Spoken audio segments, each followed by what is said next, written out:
کہا فرزند نے اے باپ اسماعیل صابر ہے، خدا کے حکم پر بندہ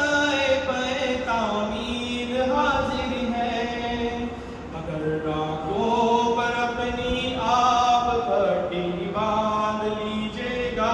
میرے ہاتھوں میں اور پیروں میں رسی باندھ لیجیے گا، مبادا آپ کو صورت پہ میری رحم آ جائے، مبادا میں تڑپ کر جھوک جاؤں ہاتھ تھرائے،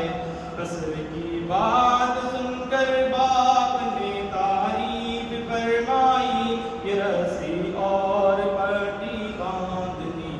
کو پسند آئی، ہوئے اب ہر طرح تیار دونوں باپ اور بیٹا، چھری تھامے پدر نے اور پھسل قدموں میں آ لیٹا، بچھاڑا اور گھٹنا سینہ معصوم پر رکھا، چھری بدر پہ رگڑی ہاتھ کو حلقوم پر رکھا، زمیں سہمی پڑی تھی آسماں ساکن تھا بیچارہ،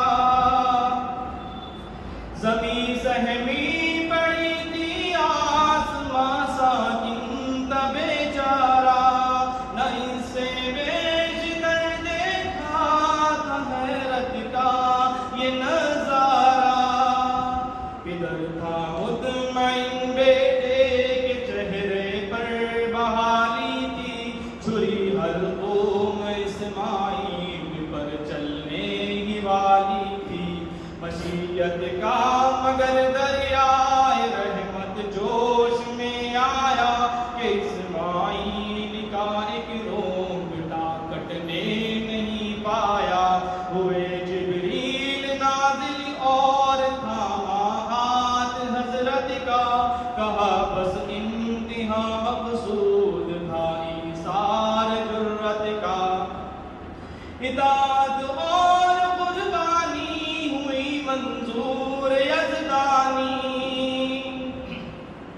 اطاعت اور قربانی ہوئی منظور یزدانی، جزا یہ ہے کہ جنت سے ہی آیا بر